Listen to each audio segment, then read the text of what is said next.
Let every go signal remind you that you do go farther with Signal gasoline. The Signal Oil Program.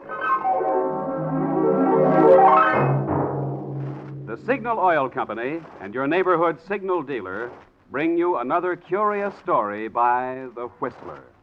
Tonight, Lie or Consequences.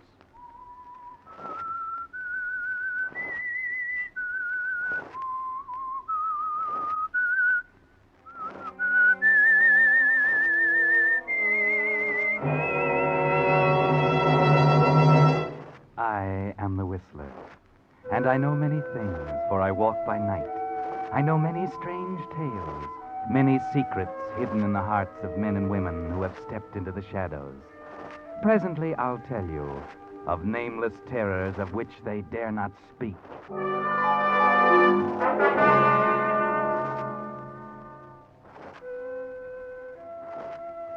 Within the human character, the line between good and evil is a thin and waving one. And very often, the one small impulse for good will outweigh and nullify the bad.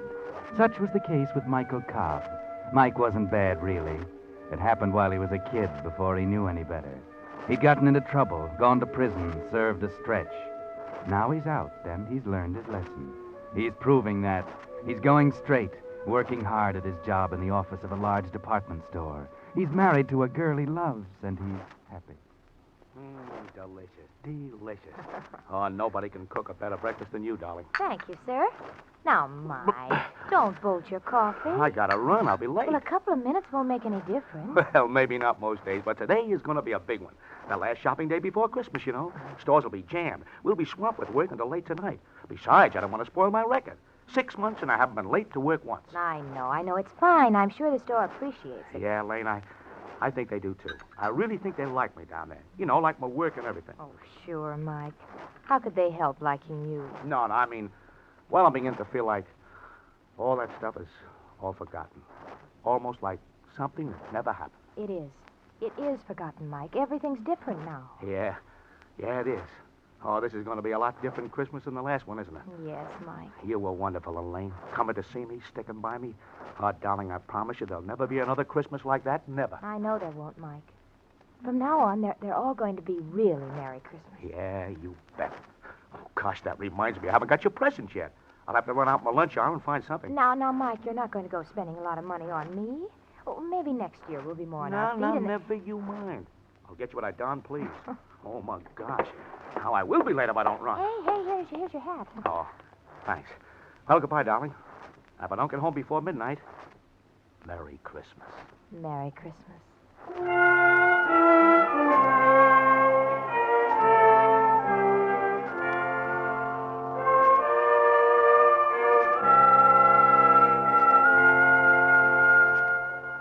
Yes, it looks like a Merry Christmas for you at last, doesn't it, Mike?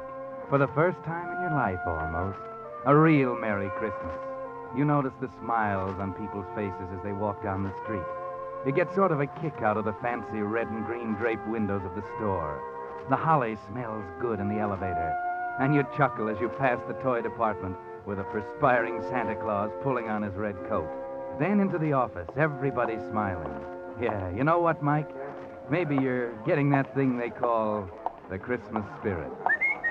Well, morning, George. Merry Christmas. Hi, Mike. You're pretty cheerful this morning, aren't you? Oh, why not? It's almost Christmas, the day of good cheer. Well, what's the matter with you, sourpuss? Nuts. Humboldt. Uh-oh. The boss on the rampage again, huh? Yeah. Well, what is it this time? You haven't heard? No, what?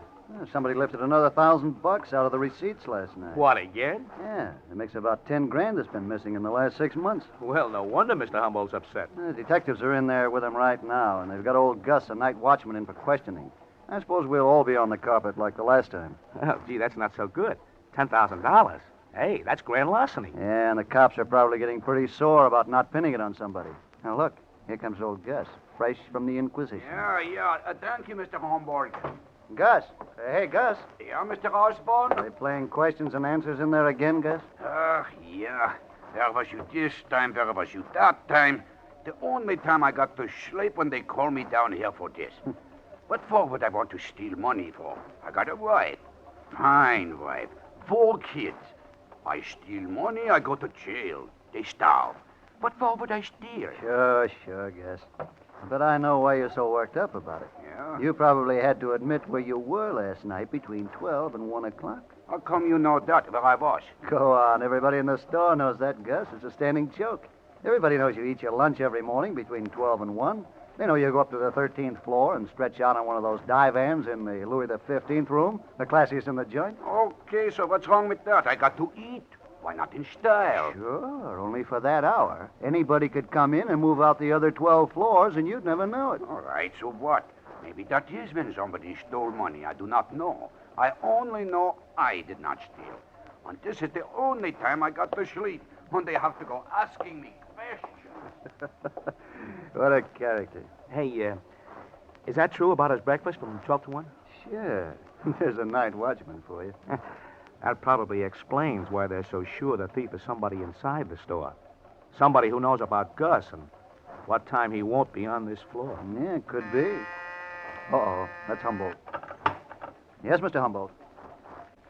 Yes. It's right away, sir. Just as I thought. It's my turn now. Well, if I start screaming, you'll know he's putting me on the rack. Okay, I'll bring a branding iron to your rescue. Don't laugh yet. You'll probably be next. If Humboldt really decides to catch a thief, he'll catch one by hook or crook.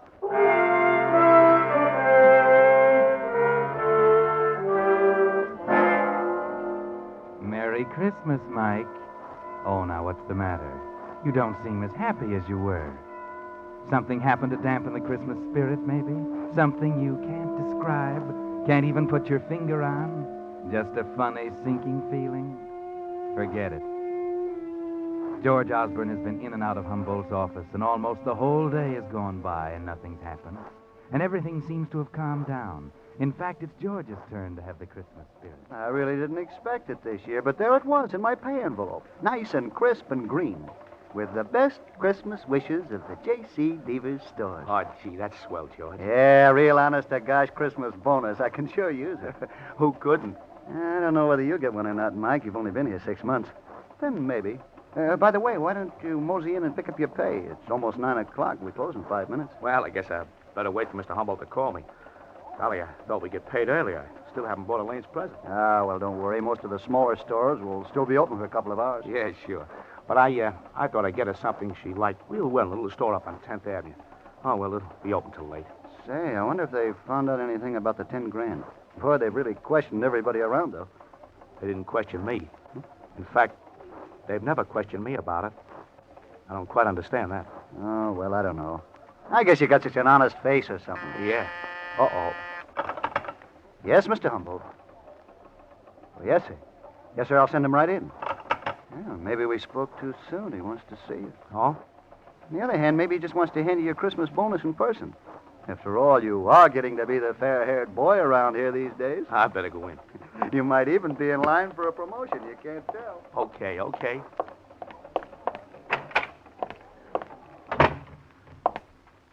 You wanted to see me, Mr. Humboldt? Yes, yes, Cobb. Sit down. Thank you, sir. Cobb, you've been with us 6 months now. Yes, sir? And I must admit that in that time you've demonstrated an admirable aptitude for the work. Thanks, Mr. Humboldt. Yes, in fact, there's been some discussion of raising your salary, promoting you. I even talked to Mr. Prentice, the manager, about it myself. Well, thanks, Mr. Humboldt. Yes, and that's why I regret very much to tell you this. I must inform you that we're forced to dispense with your services as of tonight. You mean I'm fired? I'm afraid that's it. Yeah, your 2 weeks' pay is in this envelope. Wait a minute. If I'm been so good, why am I being fired? I'm not at liberty to offer any explanations. I have my orders just the It's same got as... something to do with this missing money, hasn't it? I told This you is that your it- way of telling me you think I took it, isn't it? Now, Cobb, That's it, isn't it, Mr. Humboldt? You've questioned everyone else in the department. With me, you figure questions are unnecessary, don't you? Well, since you put it that way, Cobb, naturally we must take into consideration your past. You knew about my prison record. I told you about it. Would I have told you about it if I was going to steal again? I'm not accusing you of stealing again. I only say we can't afford to take chances. We simply find it advisable... All right. I understand. I understand a lot of things now, Mr. Humboldt. Thanks.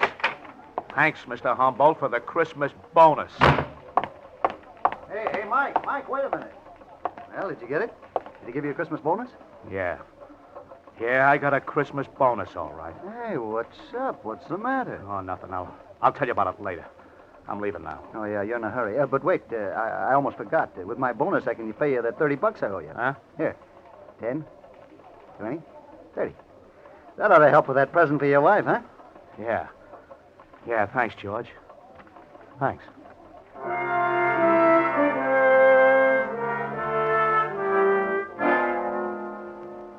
Merry Christmas, Mike.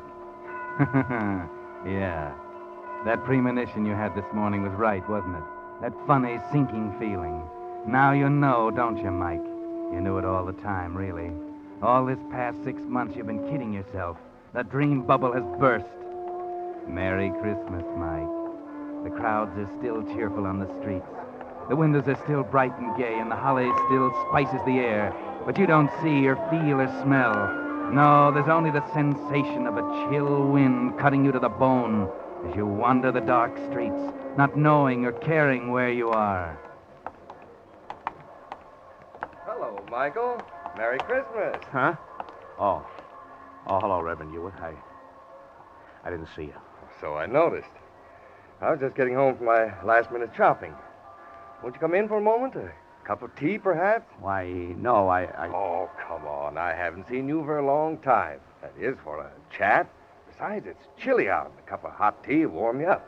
You look as if you could stand warming up, Michael. Come in. No, I've got to get along. Oh, come now. That lovely wife of yours won't miss you for a few more minutes. I tell you, I've got to go. Very well, Michael. I won't keep you. Oh, I'm sorry, Reverend. I didn't mean to, Well, I understand, son. You're troubled. Is there anything I can do? No, I'm all right. Well, I know you too well, Michael. I've known you all my life. Now, I've helped you before, haven't I? Why? I don't know. I don't know whether you did or not. All that stuff you told me about turning over a new leaf, forgetting the past, I believed it. Oh, yes, of course. Hal, maybe you should have told it to some other people instead of me. It just don't work, Reverend. It just don't work. All that stuff about being good and doing good. Hal, it don't pay you off. It does, Michael. It does. You must believe that. Even a little good done brings a great reward. Yeah, maybe to some people. Only maybe some of us are behind an 8-ball we can't get around. Michael, please come in. I feel I must talk to you. Not Maybe- tonight, Reverend. But all the talking I can stand. Now I'm going to do my own thinking. And I know what I'm going to do. You can bet your sweet life I know just what I'm going to do.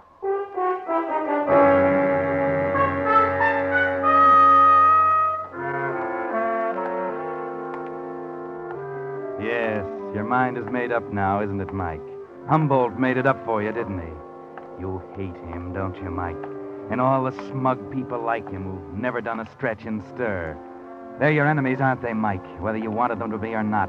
And you're just one of the cell rats.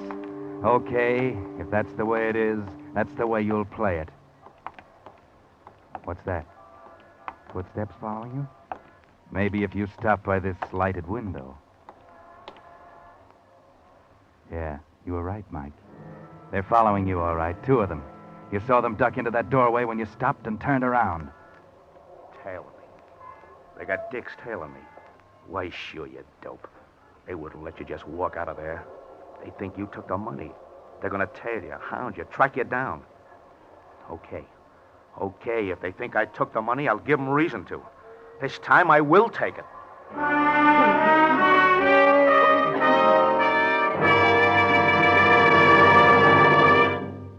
You are listening to The Whistler, brought to you by your friend, the Signal Oil Company. Marketers of famous Signal gasoline, your best buy today.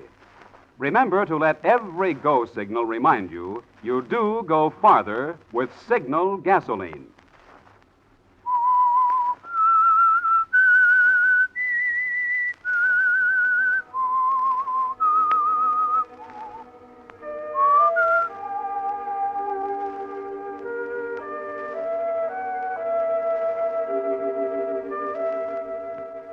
Merry Christmas, Mike. A very Merry Christmas, isn't it? 6 months of going straight and you've given it up. You're going back. back to the store and get your share of those days' receipts. Yes, it's all so simple, isn't it, Mike? It'll soon be 12 o'clock midnight, and old Gus will be up in the Louis 15th room on the 13th floor. The safe in Humboldt's office will be a cinch. You've seen it many times. And as for the two dicks tailing you now, it'll be duck soup to shake 'em. Duck soup. That's right. You're heading up 10th Avenue now. You can double back and... What's wrong, Mike? Why are you stopping? Could it be that tune, the brightly lighted window, the old man standing back there? Of course, now you remember. 10th Avenue. This is old Mr. Samuel's little store. This is it, where you're going to buy Elaine her Christmas present. And there it is. It's what you heard, the music box, sitting on the counter next to the open door, playing.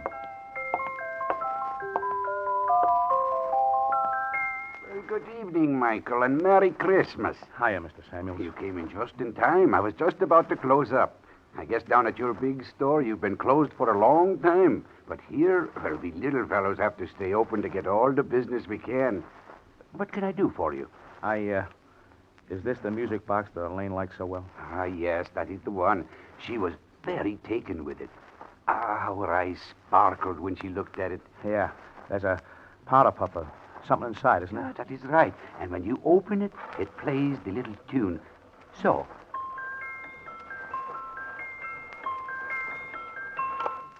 Yes, she was saying how it was her favorite tune. Okay. How much is it? Well, it's usually priced at 75, but I'll give it to you and the young lady for 50. $50? Well, yes, you see, it's a genuine antique, and it's the best thing I have in this store. Well, I'm sorry, but that's more than I figured Oh, out. I'm sorry, too. I would have let you have it for less if I could, but 50 is the lowest. Sure. Well, okay, forget it. Well, I'm sorry. Come back again.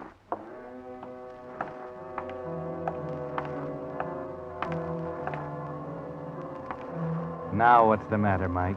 Why are you stopping? Could it be you can't make up your mind? Could it be you're thinking about the music box, about Elaine, about Christmas? Yes, this may be your last Christmas with her, you know. Your last chance to give her a decent present with clean money you earned. It might be a nice gesture, eh, Mike? A little token of all that might have been. Oh, Mr. Samuels, I'll take it. Wrap it up as a gift, and I'll take it.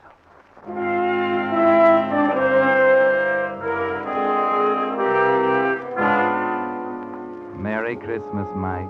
That's what's written across the package. It was going to be a symbol for a wonderful new life, wasn't it? And now it's an ironic farewell. Your last attempt at doing good, as Reverend Hewitt called it. Too bad it won't bring you that great reward he promised. It won't have a chance, because there are those two dicks still following you. And you're heading for J.C. Deaver's department store, office of Henry Humboldt, and the interior of his safe. It's almost 12 midnight, and you'll have to duck those guys quick. 30 girls, 30. The greatest little show in town, starring Tootsie Laverne and her 30 raving beauties. A new show just started. Only 40 cents. Ticket, mister. Huh? Oh, yeah. 40 cents. Thank you, sir. A new show just started. Hurry, ladies and gentlemen. It's the greatest little show in town.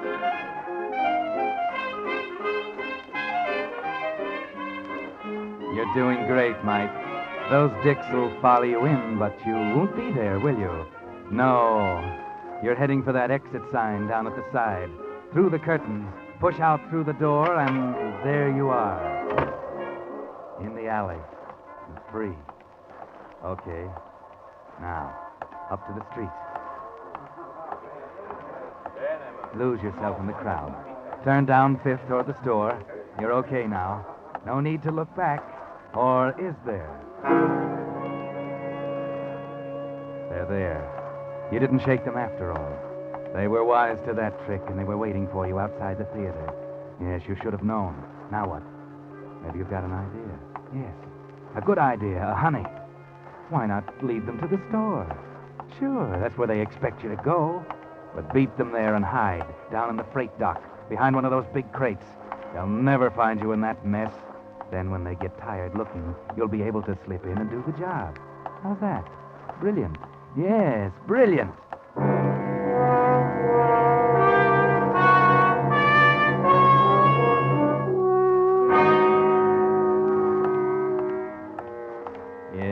the store, and there they are, a quarter of a block behind. When you hit the alley, you'll run for it. Make a dash back to the back. And you'll be so far ahead then, they won't know whether you got in or not. And you'll fool them entirely. You'll have them searching the whole store. Okay, here it is. Okay, you made it. You left them way behind. Here's the freight, Doc. Okay. Come on, coppers. Just try and find me in here. Found it. Now we've lost him. I told you knew we were following him. Sure. But let's not waste time. He had plenty of time to get in. Probably with his employee's key. Okay. Get out your skeleton and let's go in after him.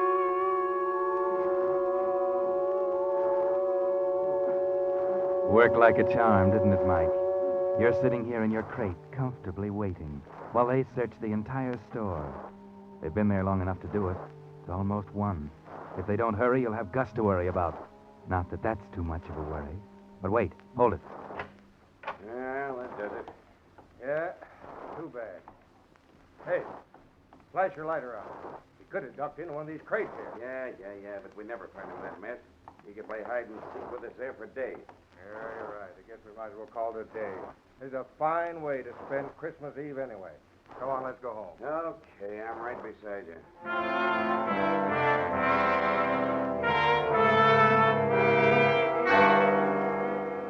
Well, Mike, Merry Christmas. This is better than you expected. They're leaving, actually going away, leaving the place to your tender mercies. You won't have to dodge them coming out. They aren't going to camp out in Humboldt's office. They're actually walking away, down the alley, and you're set. Good Lord, the music box. Something's wrong. It's going. I can't stop. I can't. Hey, Joe, listen. Yeah, I hear it. Come on, right over here. Gotta stop it. I gotta. Okay, right here, in this crate. Too late. Okay, Cobb. We finally cornered you. Come on out. No use hiding in there now, Cab. Come on. We want to talk to you. Yeah, I know. I got the idea. Okay. Okay, you got me. Yeah, thanks for the music. Led us right to the dance floor. Yeah, that's the great reward the minister was talking about. Great. I don't get you. Oh, you wouldn't. It's a private little joke on me. Yeah? Well, that music maybe did you a big favor, Cobb. Favor? That's right. Maybe you'll see what I mean if you'll answer a few questions for us. I don't see why I should. You got nothing to be afraid of, kid, if you'll just answer a couple of questions straight. I'll answer one. I didn't do it. I had nothing to do with it. Okay. You had nothing to do with it. We didn't ask you that question. But answer this. You bought that music box at a store on 10th Avenue a while ago, didn't you? You know I did. You saw me buy it. And you paid for it with 2 20s and a 10, Yeah. right? Well, part of that money was marked. It was money that had been stolen from Deaver's department store. I tell you, it wasn't stolen. That was the dough I got in my pay envelope. All of it?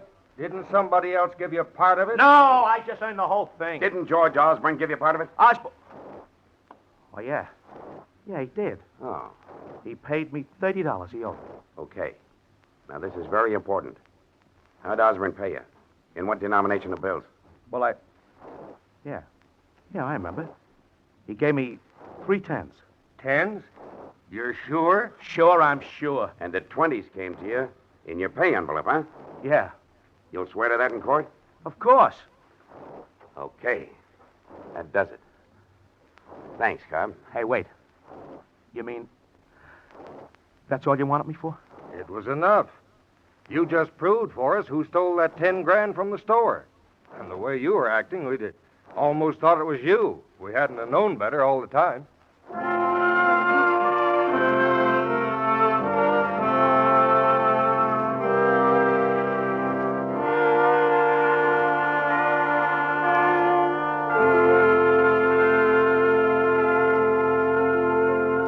But that's not the end of the story. The Whistler will bring it to you in just a moment. Meantime, Signal Oil Company joins with 1,800 Signal gasoline dealers throughout the West, from Canada to Mexico, in hoping that this has been a good Christmas for you. It wasn't the Christmas we had all hoped and prayed for. There were too many empty places at the table, too many empty places in our hearts.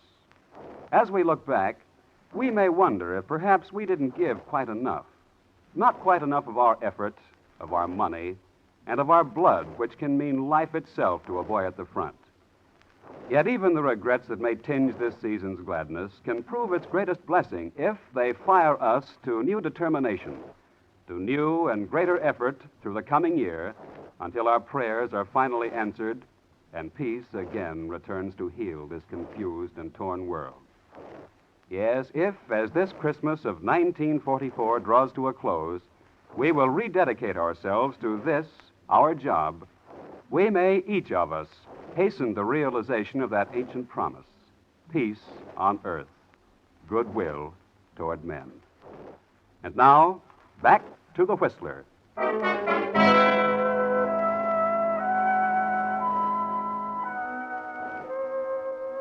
Well, quite surprising, isn't it? The police didn't suspect Mike at all. You see, it was this way. Because of his record, the cops began to tail Mike in the very beginning, when the money first began to be missed. Twice they had him under observation at the very time the money was stolen, though they knew he didn't do it. But they kept watching him in the hope he would lead them to the real thief, and he did. Yes, because when things got hot, the thief finally tried to frame Mike by giving him some of the stolen money. Marked money this time. George Osborne? Oh, no. In fact, Osborne almost gummed things up by paying his debts. The detectives hadn't counted on that. That's why they had to be sure which bills Osborne gave Mike. The 10s weren't marked, the 20s were. The 20s Mike got in his pay envelope from Humboldt. Yes, Henry Humboldt, the office manager. You see, things were getting too hot for him. The trail was getting too close. He knew the money was marked, and he knew the detectives were watching Mike. So he gave him some of the marked bills in his severance pay, trying to frame him. It couldn't have worked, of course, but Humboldt didn't know that, and neither did Mike. And Mike almost did something he'd regretted all his life. He almost went back to a life of crime. Yes, if the music box hadn't have jammed and started playing just when it did, and the detectives had gone off, Mike's life would have gone down the skids. Because it did play when it did. Well, next week he'll be back at the store, in a better job. Yes, and he got a Christmas bonus, too. They saw to that after Humboldt was arrested. And all because the music box played. Maybe that's why Mike said, No, sir. That music box sits right there on the table where everybody can see it. Darling, I really think it means as much to you as it does to me. Oh, I guess maybe it does, Elaine. Just like the Reverend Hewitt says, a little good brings a great reward. Yeah, for the rest of my life, that little gadget's gonna mean a Merry Christmas. Darling, Merry Christmas. Merry Christmas, Mike.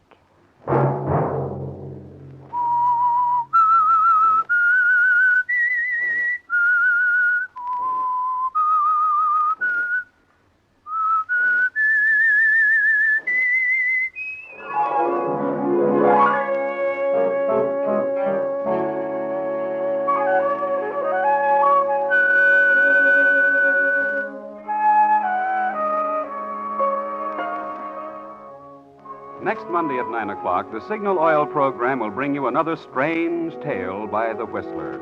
The Signal Oil program is broadcast for your entertainment by the Signal Oil Company, marketers of Signal's famous Go Farther gasoline and motor oil, and by your neighborhood Signal Oil dealer, who is at your service daily to keep your car running for the duration. The Signal Oil program, produced by George W. Allen, with music by Wilbur Hatch, is transmitted to our troops overseas by the Armed Forces Radio Service.